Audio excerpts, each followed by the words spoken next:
So, dear participants, our first session speaker is already on the line. So, we are going to soon start.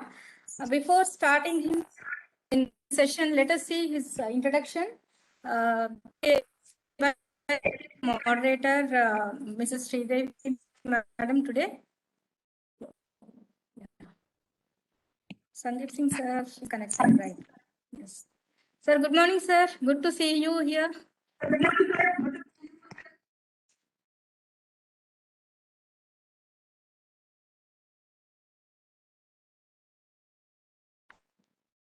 Over to Sridevi, madam. Thank you, ma'am. Let me introduce with immense pleasure our today's speaker, Professor Sandeep Singh Gill, to the session. Professor Sandeep Singh Gill has an experienced professor and consultant, currently heading the Electronics and Communication Engineering Department at National Institute of Technology, Research Training and Research, Chandigarh. He received his PhD in EC from National Institute of Technology, Hamirpur, and he is a multidisciplinary expert with research and consultancy focus in blending areas of VLSI design, engineering management, quality enhancement, branding, reconstructing, and development of institutions and industry. His 26 years of professional experience includes stints in industry, startups, and academia, including Wipro Limited and Guru Nanak Dev Engineering College, Ludhiana. Among many academic and administrative responsibilities, he had been Dean Administration, Dean Academics, Dean of Department, Chairman of numerous committees, including for implementation of NBA, NAC, Technical Education Quality Improvement Program, Incubation and Startups, IQAC, Resource Generation, Academic Council, Board of Studies in various universities, etc. A fellow of numerous professional and industry organizations, his R&D activities include 10 ongoing and completed PhD theses, 115 MTech theses, one published patent, as well as around 65 journals and 100 conference papers in India and abroad. He also has 6 books, chapters, and 4 technical proceedings to his credit. He has been invited to and presented papers in international conferences in Rome, Mauritius, UAE, Thailand. Besides this, he has published papers in international conferences in China, Shanghai, Lahore, Balochistan, Romania. As a consultant and researcher, he has been involved in numerous studies and has done over 44 lakhs of capacity enhancement works under World Bank projects for capacity enhancement and skill development in 2020-21. Thank you, sir. Thank you for accepting our invitation and being with us today.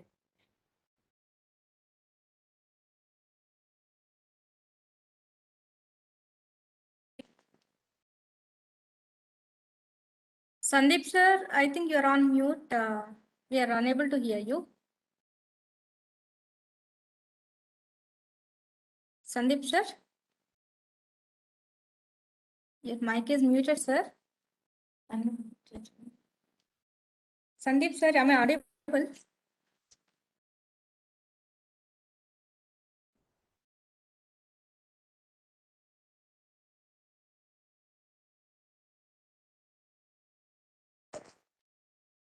Hello, am I audible? Sir, you are on mute, sir. No, sir, you are on mute actually. You are on mute, sir. Your mic. Yes, sir. Now it working. Sir, now it is working. Now it is working.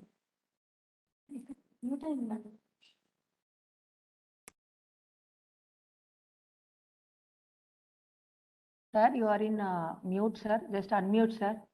Sir, Sandeep, sir.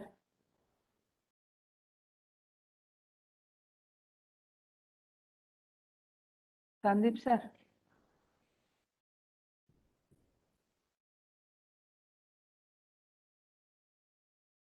Sandeep, sir, we are unable to hear you. 1 second.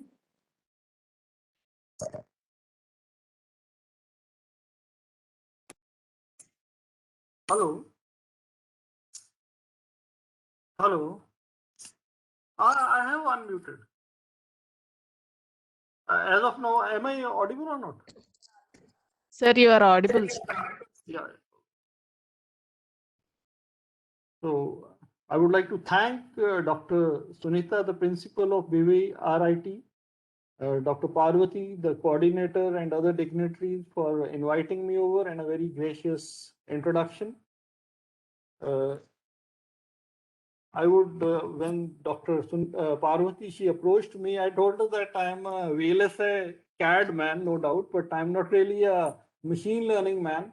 So in a way, I have a lot of experience in evolutionary computing, soft computing, but machine learning I had really not entered into. So she's the one who's introduced me to this topic basically. So I would like to now, in this session, with her permission, I would like to start, and I would try to interrelate how machine learning can help in VLSI CAD, because that is an area which is something which does require a lot of automation, lot of speed, lot of efforts to make the design process more and more fast and challenging. So first of all, I'd like to introduce you to AI, machine learning, deep learning. What is the difference between these things? What are the different ways in which to implement these for a new learner? Later on, in the second part of my talk, we'll talk about machine learning for VLSI physical design. We all know that technology over the years, it has been adapting like anything. It has been going on very, very fast. We've seen that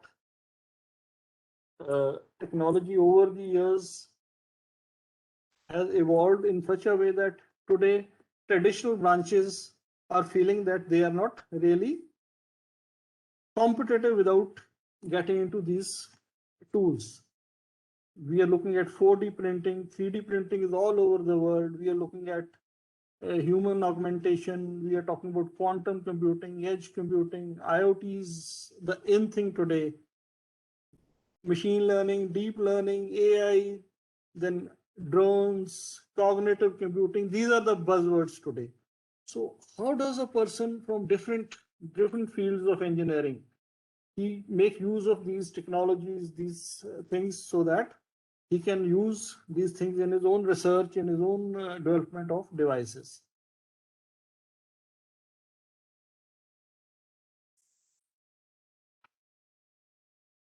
First of all, we would like to know what artificial intelligence actually is. John McCarthy, who's considered to be the father of AI, he had defined it as a science and engineering of making intelligent machines, especially intelligent computer programs. So when we say intelligent machines, a machine can only be as intelligent as the person who's developing that machine. So intelligent machines would finally be, the aim is to somehow replace human intervention in certain areas where we can use machines to do certain kinds of tasks which are better done with a machine, maybe due to the speed required, maybe due to the hazardous environment there, maybe due to the lack of human resources in a particular area, maybe due to more and more automation and speed of lifestyle which we are looking at. So artificial intelligence started long back, but it was more of a conceptual kind of a thing for till 1970s and all that. Different other definitions also came in. People were talking about it being a study of the mental faculties through the use of computational models. So that way, they were looking at cognitive reasoning through AI. However, there are certain basic things which we look at when we design an AI system. First thing we want in our AI system is that it should learn from experience. Experiential learning is one of the features which is required in an AI system. Then we would like that our AI system should use that learning to reasoning power through learning. Image recognition is something which is being done already. We look at solving complex problems through AI system. Then natural language processing. We want it to understand language and its nuances. Then we need it to create perspectives. Creating perspectives is basically about cognitive reasoning. So when we are looking at all these features in AI, how do you basically look at the present scenario in AI?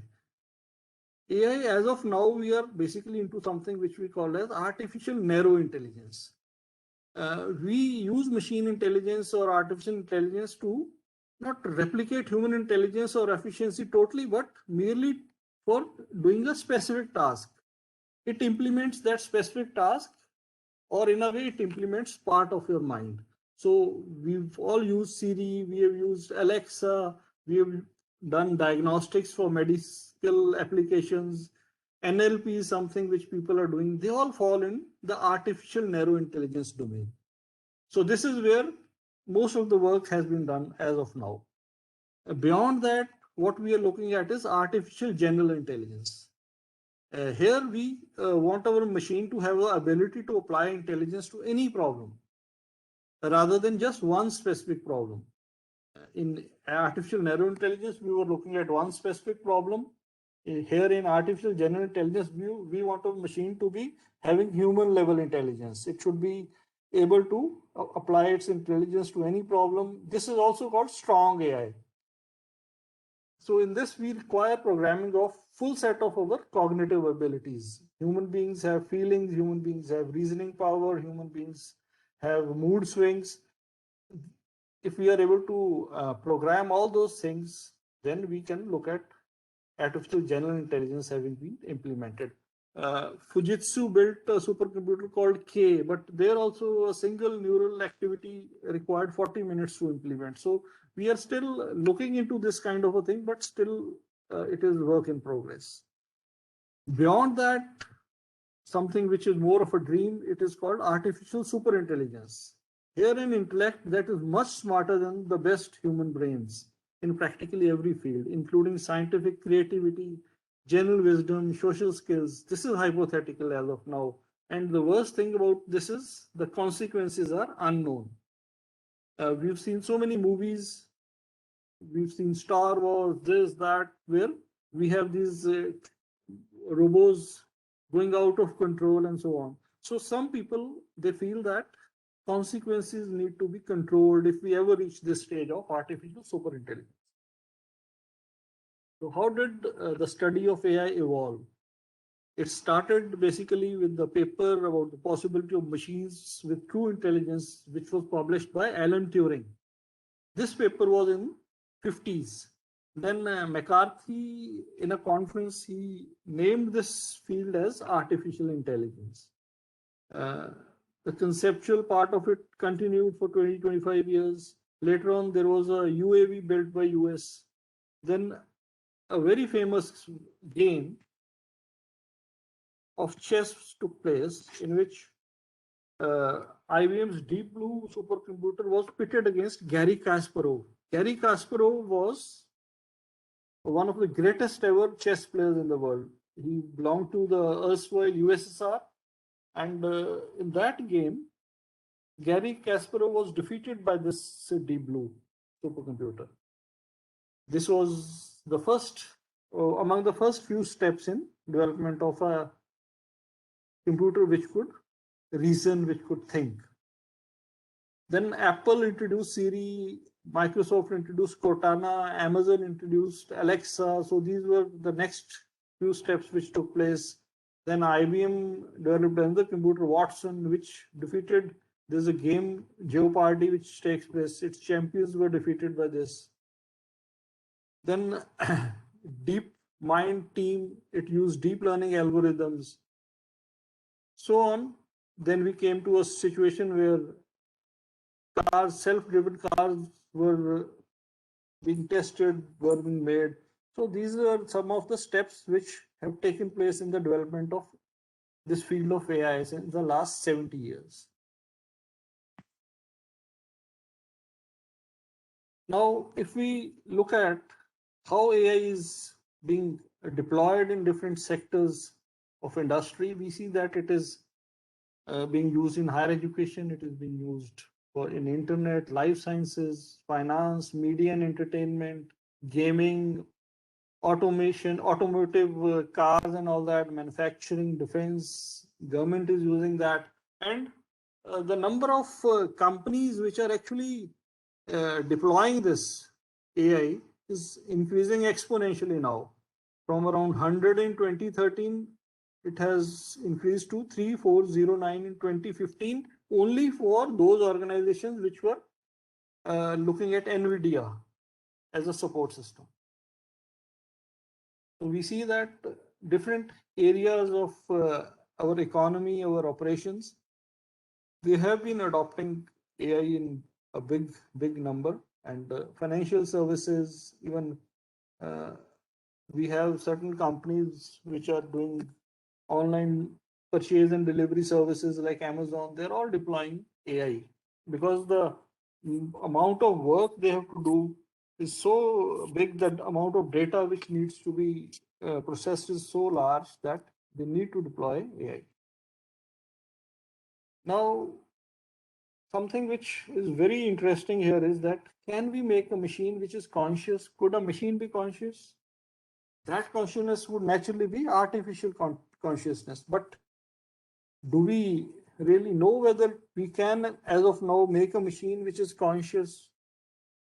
And what is the difference between pretending to be conscious and actually being conscious? These questions need to be answered in the coming years, and only then we can reach from the narrow AI to the strong AI, and beyond that, super intelligence stage.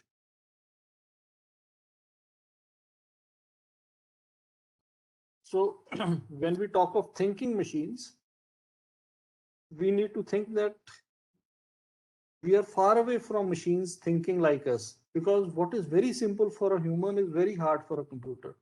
And on the flip side, what is very hard for a human is simple for a computer. Certain operations which we do very normally would be very difficult to program on a computer. But certain operations which require a lot of data processing, that would be very difficult for us, but a computer would be able to do it in a much simpler way. So these are some of the current scenarios, some of the current practical obstacles which are there in the study of this field. Alan Turing, like, he was somebody who was associated with AI since the very beginning. He thought that machines would eventually be constructed which can think. But how do we know that that machine is actually a thinking machine? So there is something which he gave. He called it a Turing test. Turing test is a test to empirically determine whether a computer has achieved intelligence. So that kind of a thing required a machine to be there. In that machine, somebody was designated as an interrogator, and parallel to that, there were human respondents, and a computer was also respondent. The interrogators were supposed to interact, and based upon the responses, it was checked whether he could make out whether X respondent is a human and Y respondent is a machine. If the machine could carry through that interrogation in such a way that the respondents, they were not able to actually gauge whether that machine is a machine and they mistook it as a human being, then that could be called as a thinking machine, basically. And it would be considered that the Turing test has been passed. So that is what Turing test was. In 2012, a program was made which passed the test. At least 33% of the respondent interrogators, they felt that it was a human being. Actually, that program was intelligently made. But then again, basically with the trick, the people who developed that program, what they played was that most of the time machine was at sea, what to answer. But the programming was such that the machine could deflect. They could deflect the question or the discussion from the topic. So in that deflection process, they could actually make it make the people who were interrogating feel that it is actually a human being who's interacting. So different stages of AI. At the first stage, at the lowest stage, which we call stage 3, it is machine learning. Siri, Alexa, Cortana, these are all machine learning stages. Then next is machine intelligence, where cognitive skills would be programmed. Then we'll come to a stage called machine consciousness, where machine would be as good as a human being in certain aspects. So when we talk of AI, what are the different requirements of our systems? What are the different tools which are available to us? AI build is basically building systems that can do intelligent things. So that is a generalized term.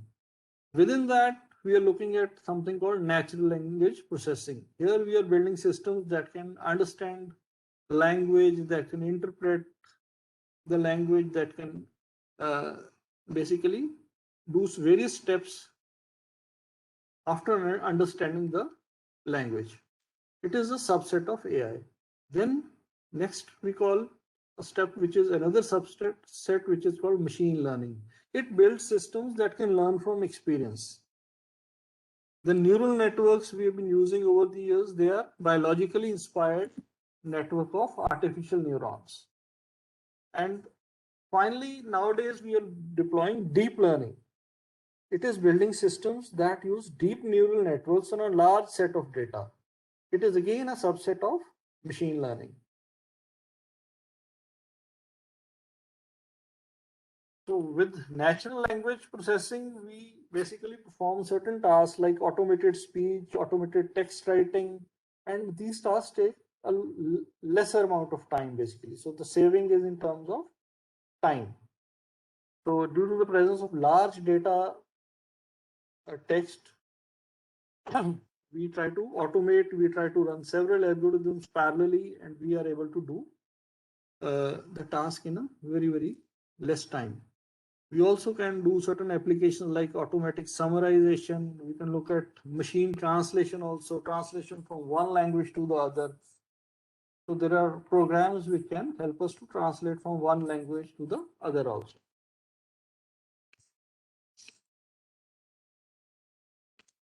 Now, we also daily in our life use something which is called chatbots, or basically they are automated intelligent agents. These are basically computer programs you can talk to through messaging apps, chat windows, or voice calling apps.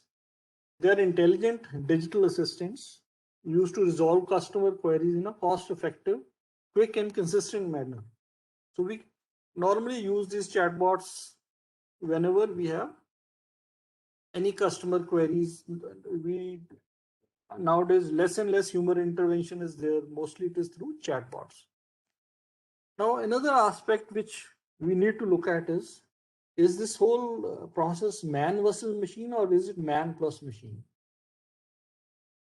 Because if you take it as man versus machine, then it is a lose-lose situation. If we take it as man plus machine, it is a win-win situation. Because a small example, if a human and a computer both read a single page of comedy, human would be at an enormous advantage. Because certain emotions are involved in it, certain cognitive skills are involved in it. The computer would not be able to outrun the human here. But if we ask a human and a computer to read 200 million pages, then the tables are turned. Human would not be able to do that, but the computer would be able to do that in a jiffy. So automation is something which is advantageous in certain scenarios. In certain other areas, a lot of work is yet to be done to make the computers mimic the human being. So even in driverless cars, we keep those cars in a co-pilot mode. We automate certain tasks through AI, but we leave some scope for human to take over in a tenuous situation, in a critical or a dangerous situation. That scope is always left. So in future, what we will be seeing is that we'll see rise of a more and more collaborative workforce. Now in India also, we are pushing for interdisciplinary research. We are pushing for interdisciplinary courses. We are coming out of the silo kind of a situation we were in earlier. Machine learning, AI, deep learning, soft computing, IoT, they're all being used in every branch, every part of the curriculum. They are being used in every research. No product is complete without use of these technologies. So every person from every branch of study he needs to know something about it. So rise of automation technologies who will have a deep subject matter expertise on cognitive computing and social robotics. This is the area where people would be looking at, because as of now, cognitive computing and social robotics is something which we are finding difficulty in actually getting higher advancements. We are doing certain tasks through AI, but a lot of work is required here. So significant growth in jobs of data scientists, data analysts, automation specialists, robo supervising professionals. There will be certain skills which will be required. So if people feel that old jobs are in danger, no doubt, if you are looking at certain semi-skilled jobs being in danger, but we are also creating new jobs and skills that are aligned with the demands of the future economy. And why this is important, we as faculty, because due to the shrinking number of enrollments in our courses, we need to reinvent our courses. We need to give the required skills which would help our graduates to get gainful employment and become socially useful individuals. So what are the kind of services which we are looking at in 2021? Robos have entered our homes for personal use very less. There are certain functions which are being done in certain countries, in a very few application areas where robots have entered our homes for personal use. Then sensory devices guide us every day. Self-driving cars are being tested, being made, being used. 3D printing is commonplace today. We are looking at 4D printing today. So all these things are what we are looking at in 2021. So to summarize, AI Continuum is about AI, which is early AIs in the 50s, 60s, 70s, 80s. It was further strengthened with machine learning as its subset, and further on with deep learning algorithms being introduced in the last 10 years. We are looking at breakthroughs in AI. So when we talk of machine learning, which is basically what this course is all about, it is a type of AI that provides computers with the ability to learn without being explicitly programmed. All the operations are not explicitly programmed. We are looking at a data set. We have a training set which goes into the learning algorithm. The features are extracted. Prediction and classifier stages fed with a test set, and a prediction is made. So this is a very, very, very basic flowchart for machine learning approach. Again, in machine learning, there are three kinds of machine learnings. Basically, one is called supervised learning. Here it is learning with a labeled training set. For example, we have spams being detected in our email. So email spam detected with a training set of already labeled emails. This is a kind of supervised learning. There are already spams which have been labeled as spam. So if you receive that kind of email, it is automatically classified as a spam through supervised learning. Then there is something called unsupervised learning. It is about discovering patterns in unlabeled data. So here you haven't really labeled the data. You are discovering patterns and classifying or clustering accordingly. So you cluster similar documents based on the text content. This is unsupervised learning. Third is reinforcement learning. Here we have a feedback, which is a kind of a reward also.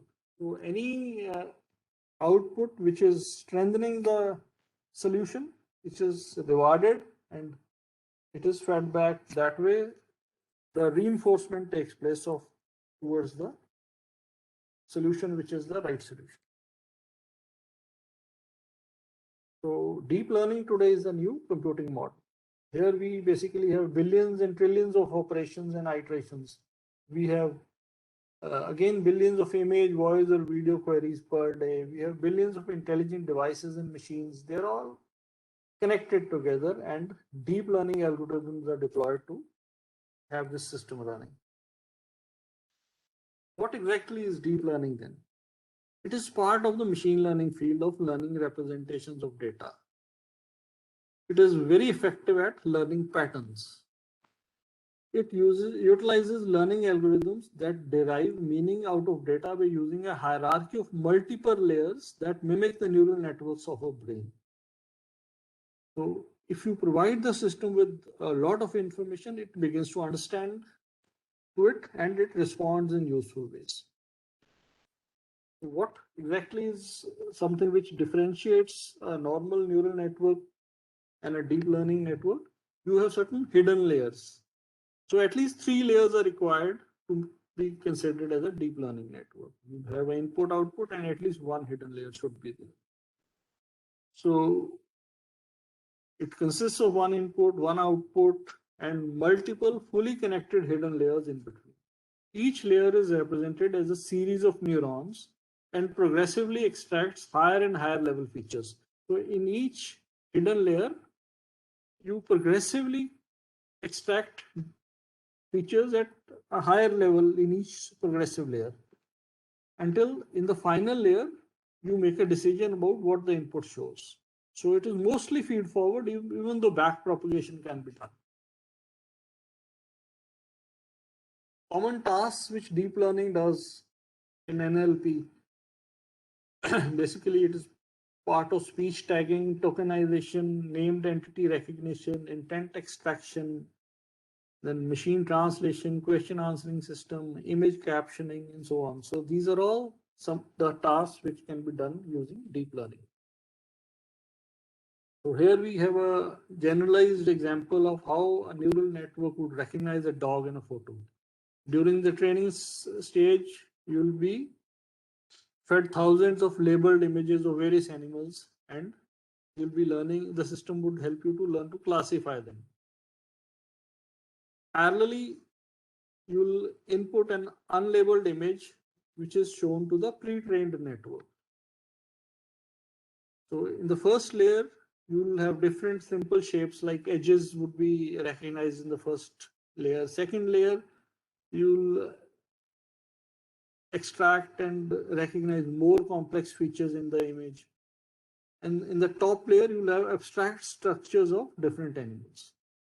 So the output would be the object which most likely is based on its training. So at the end of the training, you may have output which says that 90% is a dog, and maybe 10% of your this thing is showing it to be a wolf, which is something which is near to a dog. So you'll accept dog as the image. So how classical NLP and a deep learning NLP can be differentiated can be shown in these two figures. Again, here you see that in the you give a text file in both. There's language detection in the classical NLP. There's a pre-processing stage in the deep learning. Then there is a dense embedding in deep learning. Whereas after the initial language detection in classical NLP, the pre-processing is done by differentiating the language. Then the modeling stage is there in classical NLP. In deep learning, in the different hidden layers, progressively different features are extracted and output units are finally in the composite kind of a frame in the last hidden layer. So that gives you the output. So deep learning basically is used in all areas today: internet and cloud, medicine and biology, autonomous vehicles, security and defense, media and entertainment. All these are deep learning things. Now, another area which is deeply connected with AI or machine learning is robotics. That is another area where a lot of work is being done, where we are being developing so many things so that machine learning applications can do something good for the human life. So we are talking about augmented reality today. We are talking about various capabilities where robots are doing automation in the factory. We are looking at it.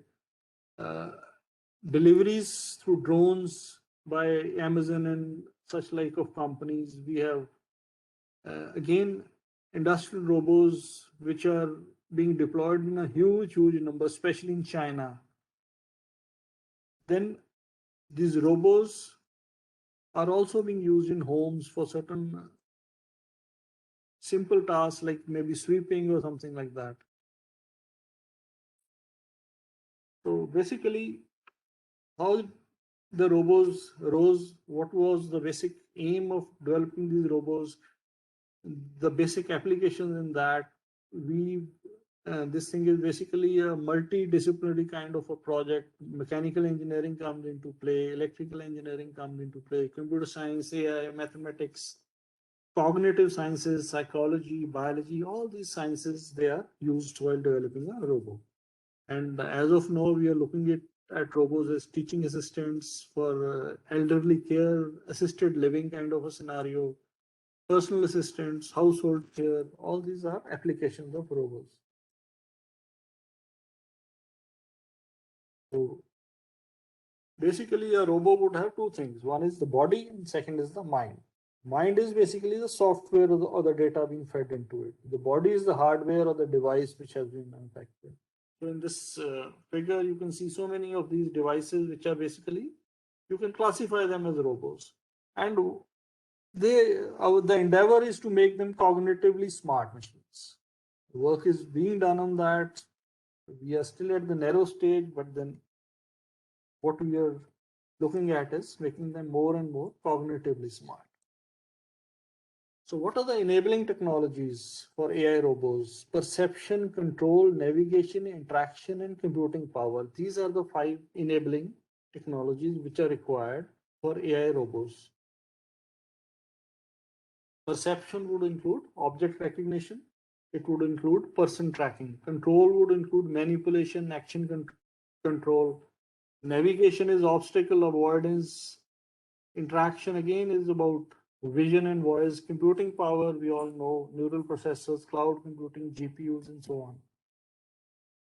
So there is another thing which is now coming in, that is called a robo cloud. It is basically bridging the power of robotics and cloud computing. In this robo cloud, we are basically looking at invoking cloud technologies such as cloud computing, cloud storage, internet technologies, which are centered on the benefits of converged infrastructure and shared services for robotics. When connected to the cloud, robo can benefit from the powerful computation, storage, and communication sources of the modern data center in the cloud, which can process and share information from various robots or agents. So that way, sharing of information, fast processing, shared resources, that becomes possible through RoboClouds. So Sophia was the first robo which was created and granted. It is also called a humanoid. First robo to be granted citizenship. It was created by a Hong Kong-based company, Hanson Robotics. It addressed the audience in English, and it was basically given a citizenship by the Kingdom of Saudi Arabia. Then what are the socio-economic implications of all these technologies? We look at this thing in 2 ways. One is the projected shrink in the middle skill job market, resulting in upskilling of the workforce. Unskilled, middle skilled, lowly skilled workers may be replaced in certain places, and either they upskill themselves or they'll be replaced by upskilled workers. So another thing is that there is a fear of potential mass obsolescence of manual labor, such as factory workers and technicians. And that comes into mind because in certain countries, for example, in China, they have installed more industrial robots than any other country, 30 robots per 10,000 workers. So that is the kind of automation they are going in. So few thousand workers have already been replaced by a robotic workforce in a single factory. Besides that, there are concerns about ethical issues. Common concerns are the breach of privacy that may arise from an environment where hackers can exploit AI solutions to collect private and sensitive information. So any trustworthy AI system should be built around the following tenets. One is transparency. Operations should be visible to the user. Credibility. Outcomes are acceptable. Then auditability. Efficiency can be easily measured. Reliability. AI systems perform as intended. Recoverability. Manual control can be assumed if required. So recoverability is that something which people raise that fear that a rug machine or a rug robo can create havoc. So recoverability or manual control to control that machine should be something which is very important while designing a AI system. So this figure gives you the future of AI. As of now, we are looking at AI with deep learning. As we move forward, we are working on a brain-like structure or a cognitive AI. Then we'll look at human-level AI. Then finally, maybe in another 30 years, we'll be looking at a superhuman AI. So these are some of the functions for machine learning. And while training to a machine learning framework, you put in a set of functions, you evaluate the goodness of the functions, you pick up the best function and you can classify it. Then you can test. So when we talk of machine learning, it has three heads basically, like we've done earlier: unsupervised, supervised, and semi-supervised learning. Within that, the taxonomy is about different techniques. For example, in unsupervised learning, we are looking at clustering, we are looking at dimensionality reduction, kernel methods, density estimation. I suppose during the course of this course, you will be going through all these things in detail in the subsequent sessions. Supervised, we are looking at classification, regression, dimensionality reduction, and semi-supervised, we are looking at sampling, search and optimization, active learning, reinforcement learning, online learning, transfer learning, adversarial learning. So all these are the different sub-techniques of unsupervised, supervised, or semi-supervised. For example, if you are looking at clustering under unsupervised, you can see in the figure that different clusters can be formed. Similarly, if you are looking at search and optimization, genetic algorithm, or Bayesian optimization, these are examples of that. We are looking at active learning here. This figure gives you a flowchart for active learning where you have a labeled data, you train a model, machine learning model is there, unlabeled data pool, annotator, which could be human or machine. So these select queries are answered through the labeled data. Then reinforcement learning, here you have a reward as the defining feature, where based upon the output during different iterations, a reward is there which strengthens the correct answer. Then transfer learning is there, where you have an already trained model with you and you use the data from that, the knowledge gained from that, you transfer that knowledge while doing some other task, which is something like having a library in a software where you can access a library for your future project also, so that you need not write the software again. Then in supervised learning also, different steps have further techniques like logistics, SVM, Gaussian processes, so on. So certain methods are parametric, where model complexity is fixed. Certain are non-parametric, where model complexity depends on the training samples. Then there is something called generative adversarial, where we combine generative and discriminative learners. We have two learners which are opposing each other. One is generative, other is discriminative. So if we actually see, deep learning is outpacing all the other techniques as of now, and it is being used more and more. This is a brief history of deep learning, and As of now, we are looking at something which can be called as deep neural network, which is being deployed more and more. Started off with an electronic brain, a perceptron, Adeline, XOR problem was solved, multi-layer perceptron or back propagation, SVP, SVM, and then deep learning, deep neural network. So neural networks were, deep learning was introduced in the neural networks in 2006 by Geoffrey Hinton, breakthrough in 2012. So why deep? Deep is due because of the hidden layer or multiple hidden layers. So if we give an analogy with the logic circuit, neural network consists of neurons, because if we want to implement in electronics, this analogy would be helpful. Neural networks consist of neurons, logic circuits consist of logic gates. Neural networks have a hidden layer network and can represent any continuous function.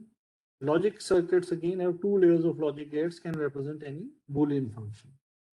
Then a neural network use multiple layers to represent functions in a much simpler way. In logic circuits, use multiple layers of logic gates to build functions in a much simpler way. So aim in logic circuits is that we require less number of gates. In neural networks, it is less parameters and less data. So you can directly map with this analogy. Sir, one question is coming in my end. Yeah. Sir. On the previous slide, Mhm. if I'm inferring correct, we are trying to map the gates with the neurons. We are trying to map that a neural network is something which can be mapped or can be used as an analogy for a logic circuit also, basically. Yes, So yes, how yes, a logic circuit functions and how a neural network functions, they can be interrelated through this example. Sir, You can in see a that. in a neural network, the neurons are having the same property, or they can have the different property. They can have a different property. They have, basically they are looking at different features. Every layer would have a different feature to look at, basically. Yes, yes. Yeah. So in one layer, can we say that the neurons would have the same features or same properties?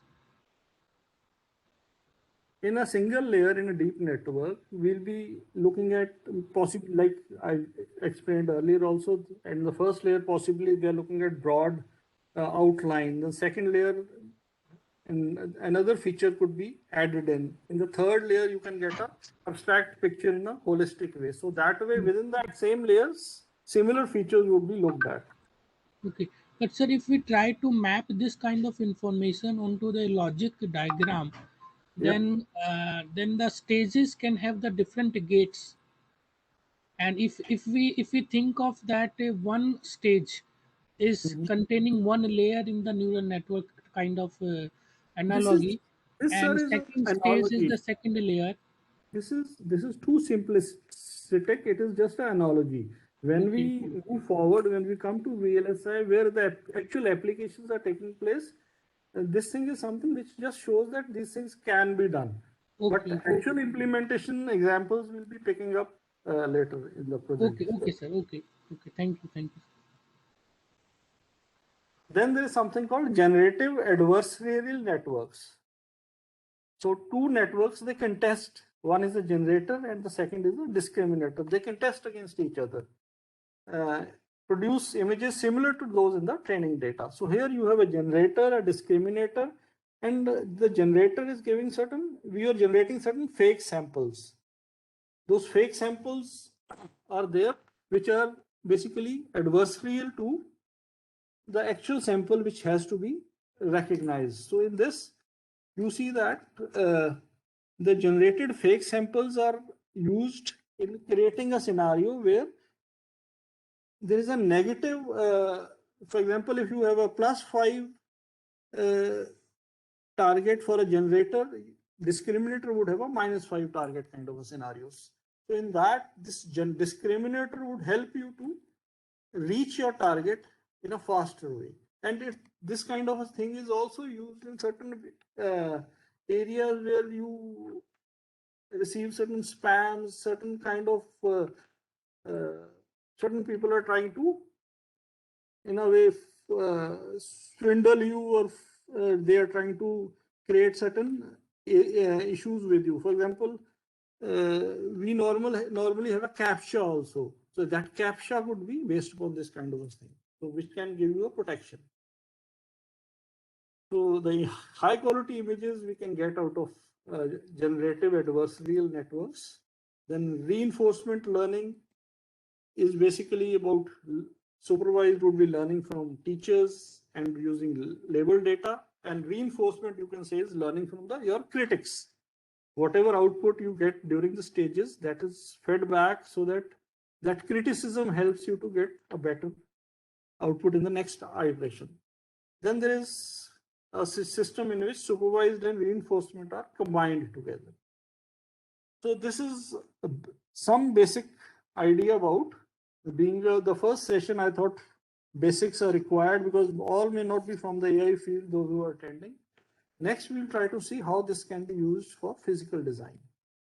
So modern VLSI circuits are very complex. Billions of transistors are there. There's a complicated design flow and there are long design cycles. So these are some of the issues with modern VLSI circuits. Normal IC design flow, the physical design would include a system specification generation and architectural design, then functional and logic design, then logic synthesis, physical design, mask synthesis and verification, fabrication, and packaging and testing. We are focusing on some steps in physical design, that is floor planning, placement, clock tree synthesis, signal routing, timing closure, and DFM closure.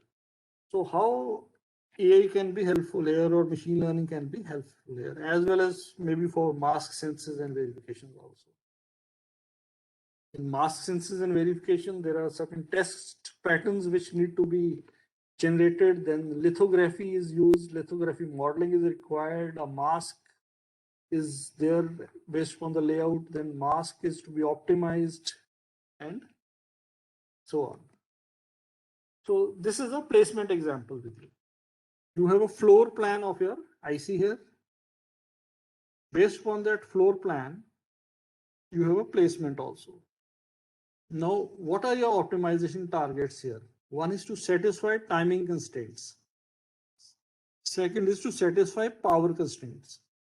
Third is you need this to be 100% routable. Routing is basically wiring, interconnecting different parts of your circuit. And because currently, due to scaling issues, chip space is decreasing more and more, wire length has become an issue. So you need to minimize wire length, because otherwise a large part of your chip estate or chip area is covered through routing or wire length. And if you look at routing, this is an example. Today we are looking at 3D view of multiple layers of routing also, because on a single layer, routing has become very difficult to implement. So you have 10 plus metal layers also. Then you have millions of nets, maybe highly congested. Minimize wire length is again a challenge here. So this is the actual figure of a routing example here.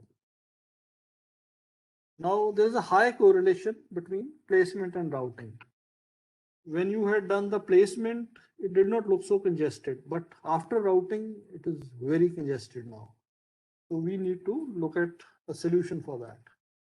Then you look at mask synthesis. Masks basically are something which are required while fabricating a IC. So we see at the last stage, the wafer with that kind of color, the color part here in the first, in the third figure under wafer, the first one is not really very good. The second one is much better. So without OPC, you got a solution which wasn't very good, and with OPC, a better solution could be there. Now, what is OPC? It is basically optical proximity correction, and there is another technique which is used, which is called sub-resolution assist features. These are there to increase the efficiency or increase the manufacturing of the mask. So in the first figure here, you have original drawn layer shape. In the second, you have a single exposure mask. And in the third figure, you have printed wafer image. So you see that in the third figure, while it is by and large good enough, but still it can be improved through our traditional techniques. Here you see another issue now. While verifying a mask, there are certain hotspots which are generated, which are circled. These are due to the difficulty in the lithography process or the mask manufacturing process we followed. So we need to decrease these hotspots also. So what exactly are the challenges to the semiconductor industry? We've seen placement, routing, lithography, or mask formation. These are some of the issues which can be actually looked into. Before that, we'll look at what the challenges. Now, semiconductor technology, basically, a lot of scaling is taking place. Now, what is happening is that scaling process is also challenged today on many fronts. That includes pitch scaling, patterning flexibility, wafer processing cost, interconnect resistance, variability. So all these things are now becoming more and more difficult to implement due to more and more scaling.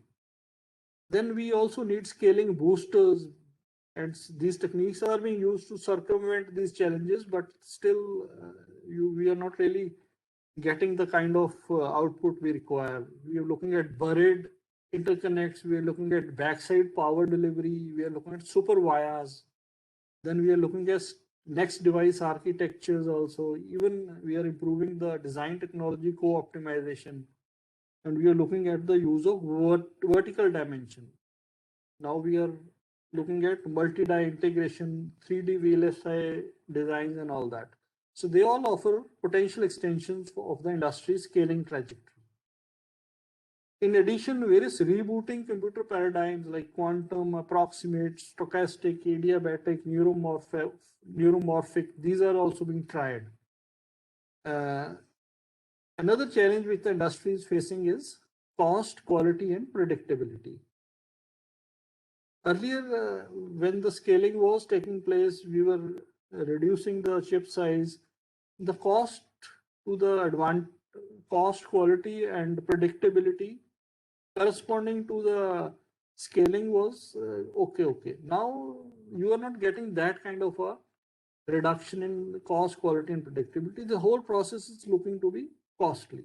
So cost corresponds to the engineering effort, the compute effort, and the schedule. Quality corresponds to traditional power, performance, and area, PPA.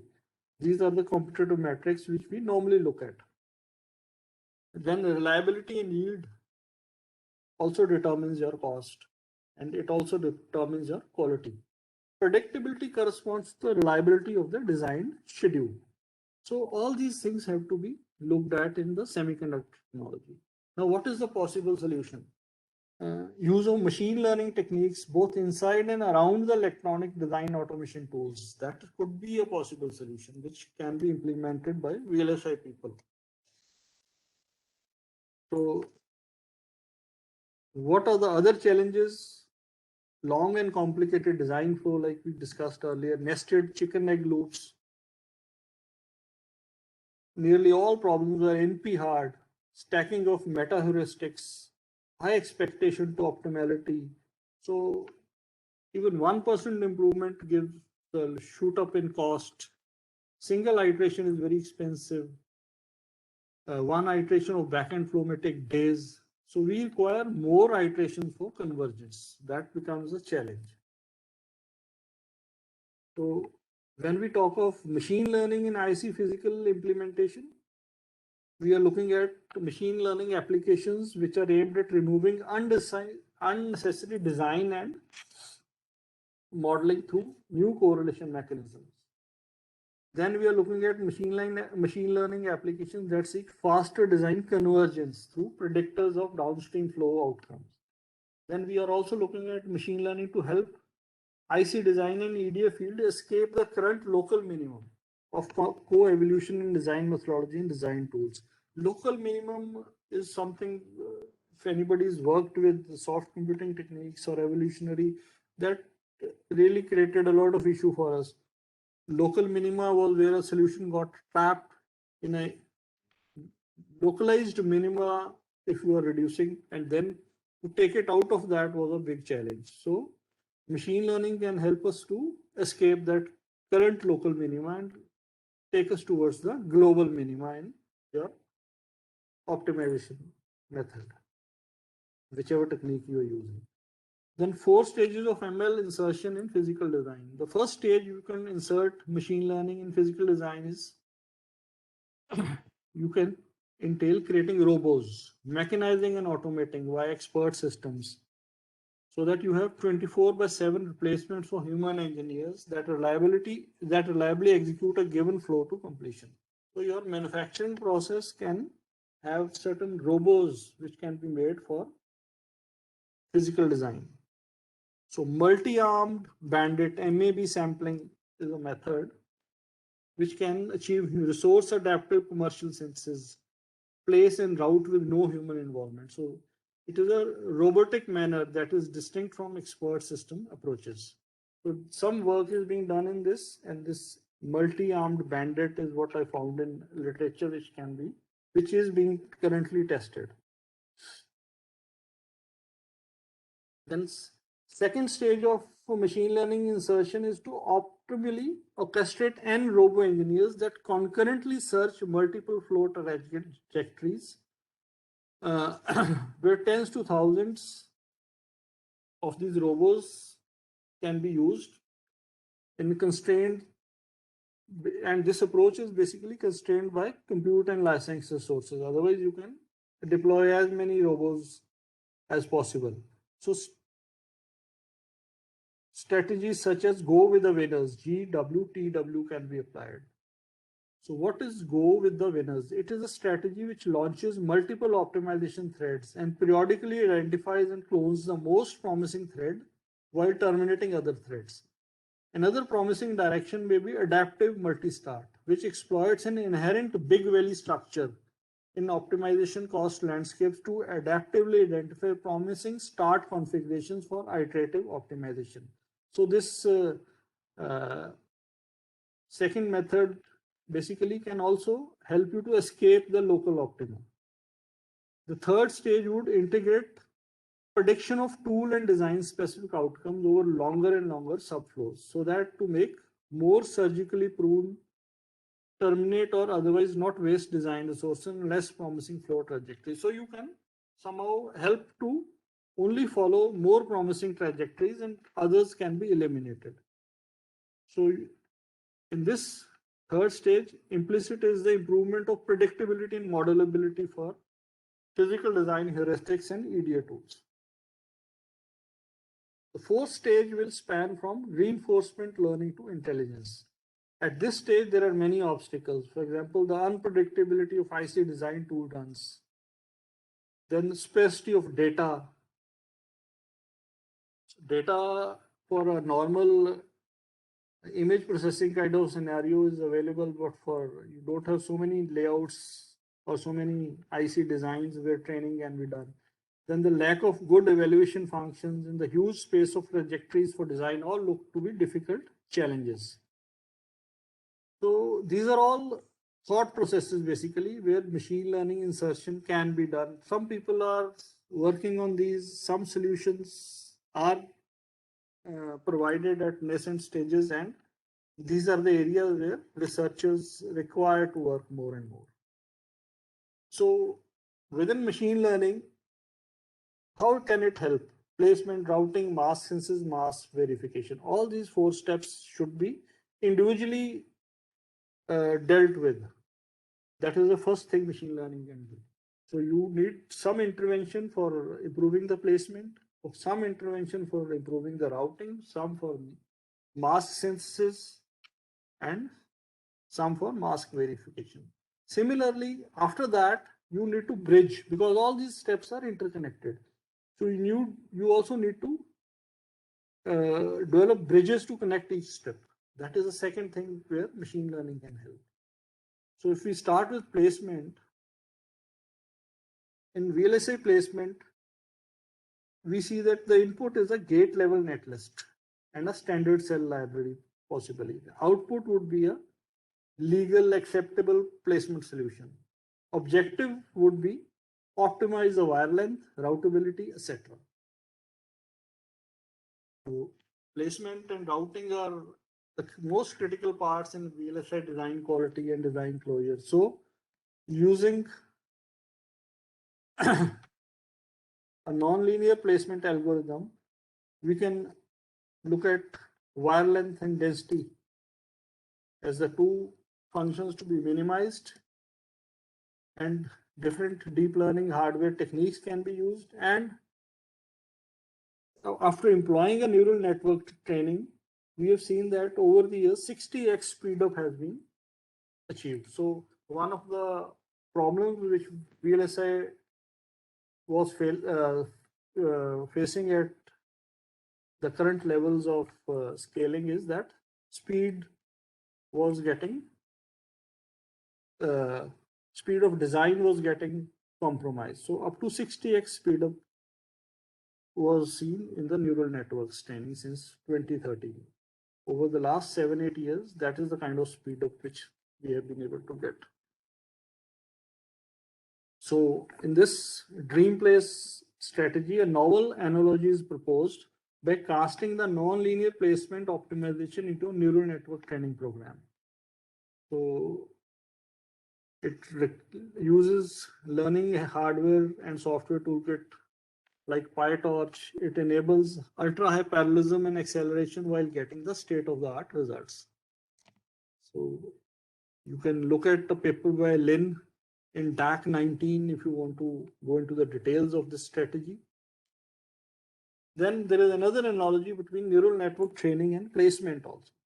Here you have forward propagation, giving the data instance neural network error function, back propagation. Here your data instance is your net instance, the neural network, then the error function is there. So these are some of the analogies where you train the network in the first part and you solve a placement problem in the second part. This is another analogy. You have net instances which are given as an input, and you have a net wire length as the output in this. This is used to train a neural network, and when you use it to solve a placement problem, again a net instance is given as an input, and the error function is fed back to get the solution.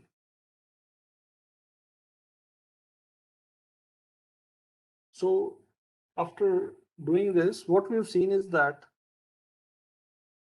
the results from traditional techniques and using neural networks or deep learning, the results are same, but there has been a tremendous speed up.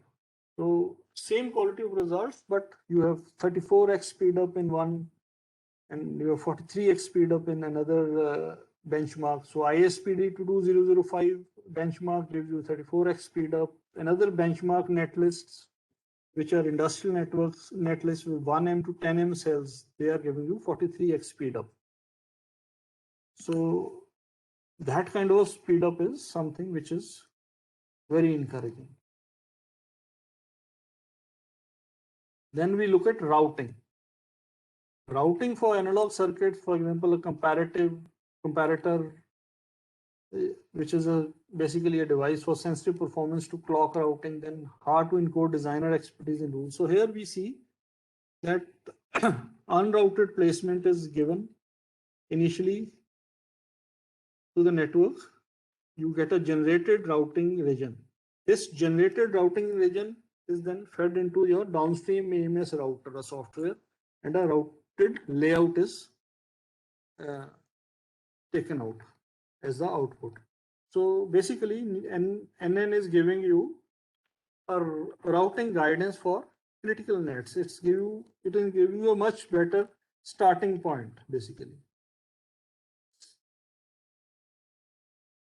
So this is another example.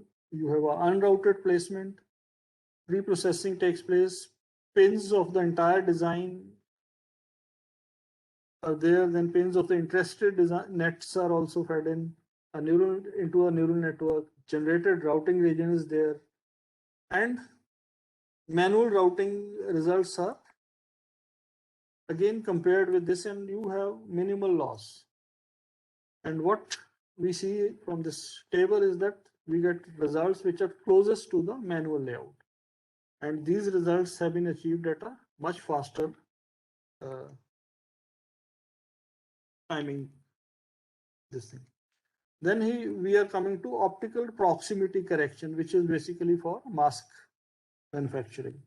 In this also, we see that with the iteration number 0, the solution is with you. Iteration number 3, 5, the solution is improving in the printed image. And drastic reduction of OPC time is required when you move from, say, 40 nanometer technology to 20 nanometer. And that kind of a time is achieved.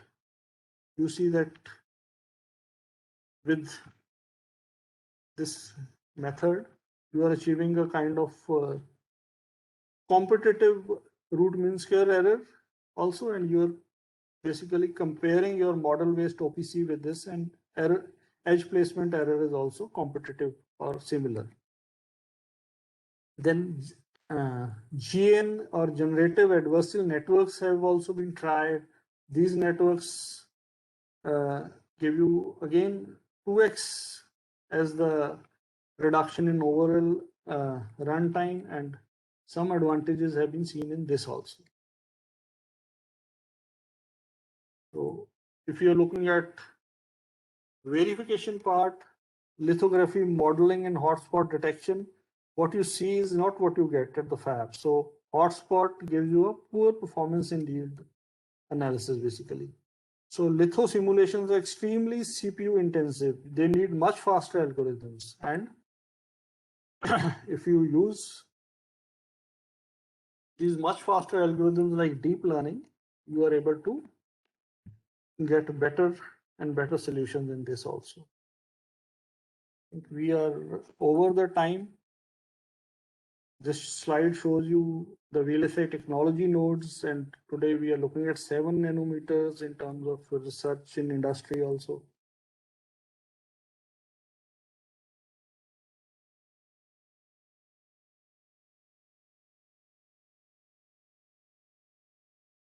So in this particular figure you see, we had seen a transfer deep learning algorithm also. Here you transfer that knowledge after training a 10 nanometer data for training a small nanometer data. 7 nanometer data would be less available to you. So you are basically using the training data from 10 nanometer and the knowledge transfer is being used to get good accuracy for this 7 nanometer training also. So from 10 nanometer to 7 nanometer, you see how the speed in the training data and the RMS error is being reduced. So these things are basically advantages of using deep learning techniques.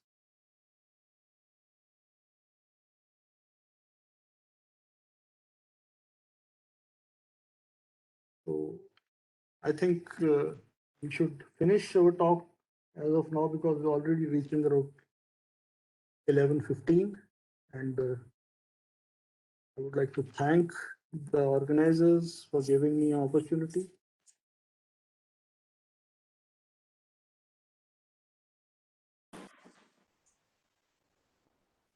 Hello, sir. Hello. Sir, very, very wonderful, excellent session, sir, really. We came to know what depth it is there. The machine learning is required into the VLSI area. Yeah. I think participants now, you're, unmute yourself and you can ask the questions for the speaker, expert person. Any questions related to the session? And especially the session is very helpful for the people who are doing their research in this area, sir, using machine learning. Very Actually, glad to. I did work Yeah. a lot on getting this thing because I have worked on basically CAD using evolutionary techniques. So it Acha, was acha. also something which was eye-opening for me also, that how machine learning is already being adapted to some extent in this. And in future, I think that would be my area to explore. When I gone through some papers related to VLSI and machine learning, I came to know that the industry also coming nowadays only, recently people are adopting this kind of machine learning into VLSI wings into their industries. This year from this year onwards they are starting, sir. I came to know that. Yeah. I really surprised by knowing or unknowingly I have selected the topic, but luckily the people have come forward to take up the sessions, and so that our participants also glad to hear from all of you people. Because as of now, I've seen that only a couple of people in US they are working. India Yes, is sir. a Yes. nascent field. We can Correct, always sir. ask our students to work in this area. Yes, yes, correct, sir. Very wonderful, nice session, sir, really. Very depth to be understood. And participants, I request to unmute yourself. Any questions, please come forward. You can utilize this session, wonderful platform you can utilize. This is the time to explore more.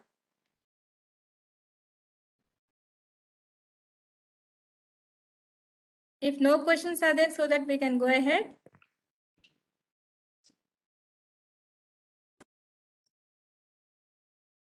And some instructions I would like to give to the participants after the session. Definitely the PPT material, everything will be recorded session, everything will be shared. I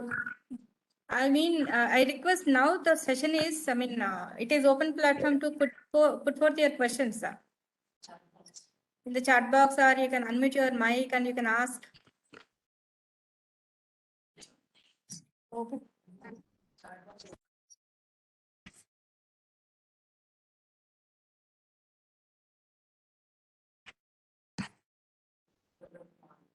If no questions, we can go ahead. I could not see any questions in the chat box Hello, also. sir.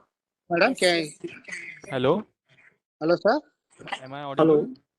Yeah. It's audible, sir, please. Yeah. Sir, I have one question. We are seeing that there is a technology node like 7 nanometer and 5 nanometer. So that 7 nanometer and 5 nanometer is this a really a gate length, or that technology is something different? It is the same. The way to define it is the same. Okay, so that's the channel length. Yeah, yeah. Okay. Sir, one question from chat from Arun AV is asking, what is lithography modeling? What is an exact parameters required for modeling?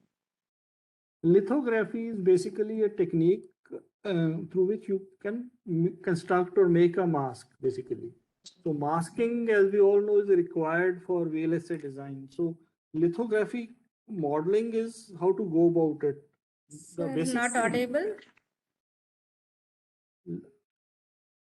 Hello. Sir, now it is audible, please. Sir, now we are getting your voice. Hello, sir, we are Hello. audible now. Okay. Am I audible Yes, now? sir, we are audible. Yes, sir, we are audible. Okay. So lithography, Sir. ma'am, basically is a way of making the mask. It is a technique to develop the mask, design the mask. So the fidelity or the accuracy of the of the mask etching process, the mask making process, that is the most important parameter which is there. Parallelly, you need to take care that there are no parasitics due to hotspots being developed there are no leakages anywhere. So all these parameters need to be taken care of. Your resist which is being used, its properties are important, the optical density, the imaging characteristics, they're all correlated to model parameters, and they have a significant impact in design of this. So you need to have a very, very calibrated kind of a model for lithography. Yes, sir. Yes, sir. True, sir. Correct. And one more question from Pramod Borole regarding what. Hello. Uh, Sir, one more question is, what is the accuracy of machine learning VLSI design, sir? I haven't really heard that. There's some.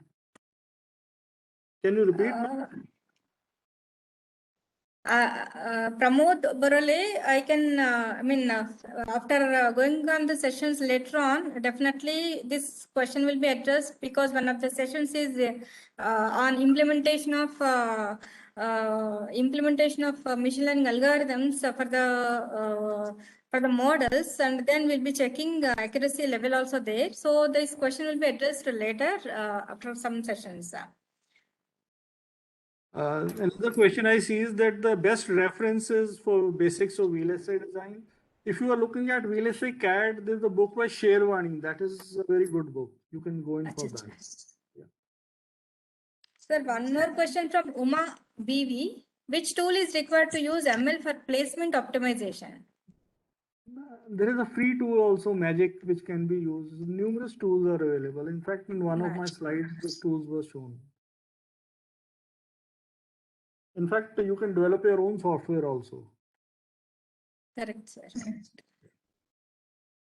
And one more from Reena R. What is the best reference and resources for basics of VLSI design?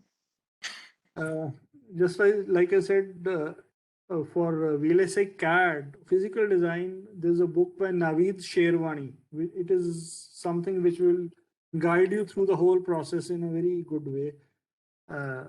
Besides that, for general VLSI design, there's a book by Pucknell, which people use to get the basic idea about. Correct. Yes, sir. Yeah.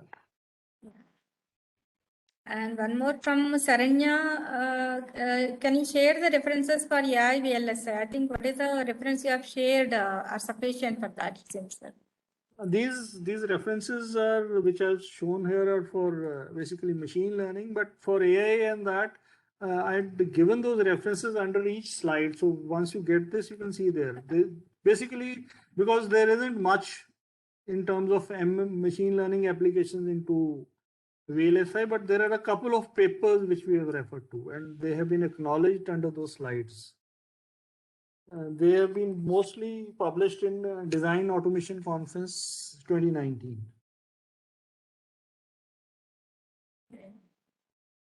And I think one more question, and this is the last question for the first session, I think, sir. By Dr. Cyril Robinson is asking, how is AI is used in VLSI technology nowadays? As a beginner, how do we start learner machine learning and deep learning on VLSI? We'll have to divide this into two different parts. First thing is we need to know a bit about machine learning and deep learning. Once we are knowing that, there are numerous, I have listed these courses, they are good enough to get your basic idea in this reference and resources. After that, you can go in for learning the basic VLSI design process, the CAD, basically the flow chart. What are the steps involved? What is the traditional way of actually designing which is being used? Then you can start mapping, start seeing that in which area speed up is required, which area you can get some advantage by applying neural networks. You'll get numerous papers in which evolutionary or soft computing has been applied, software, hardware, co-design has been applied. So wherever those things have been applied, try to replace that with deep learning algorithms and see if you get better results. Nice, sir. Nice.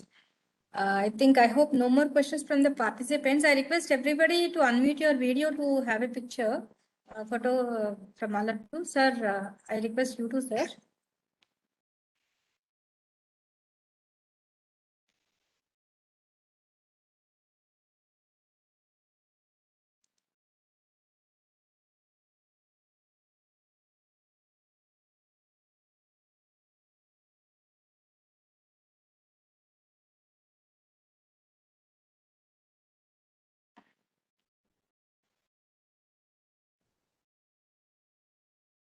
Done, sir. It's wonderful session. Really glad to hear you, sir. Really. Yeah. Thank you, ma'am, for giving me an opportunity to interact. And thank you to your principal also for supporting this whole learning experience for everybody. Thanks a lot. So thank you so much, sir. Yeah. And for the participants, a few guidelines here are we are going to tell what are the sessions are happening, and the session video, session content, everything will be provided to you by the end of the day. For each day, 3 sessions are going to happen. So once all the 3 sessions will be completing, we'll provide the corresponding video by the end of the day. No worry about that. And attendance link also will be shared for you people in 2 times. That is before lunch in the sense second session. In the second session, by the end of the second session, one time the attendance link will be shared. And even same time announcement also will be given for that. Similarly, second session, that means in the afternoon, after post lunch, one more attendance sheet will be provided to you. So 2 times attendance will be taking, and kindly see that your presence is important because attendance is mandatory for getting the certificate, as all of you know that. Then any suggestions related to the audio as well as video content, please, so that we'll rectify by the second session itself. If everything goes well, so that we can take a break for like now it is 11:24, so hardly by 15 minutes after that we'll come back to the second session again. Maybe because of inaugural and as well as the stretching of first session, the time is now it is 11:24. We'll start by 11:45 the second session, if it is okay. I mean, with all your agreement, right? Yes, ma'am. Yeah. So somebody is commenting like very nice audio and video, no problem. Okay, thank you all. Attendance link, that's what once again I'm telling. Attendance link we shared in the second session as well as third session. Second session for the morning attendance. Third session attendance is for the afternoon session. So 2 times only will be shared. It would be And, shared with the WhatsApp group. Yeah, WhatsApp group we will share as well as in the chat box also. Okay, thank you. Yes. So, yeah, thank you all. We'll take a small break, and we'll come back to the second session by 11:45. So have a tea break, all of you, please. Thank you.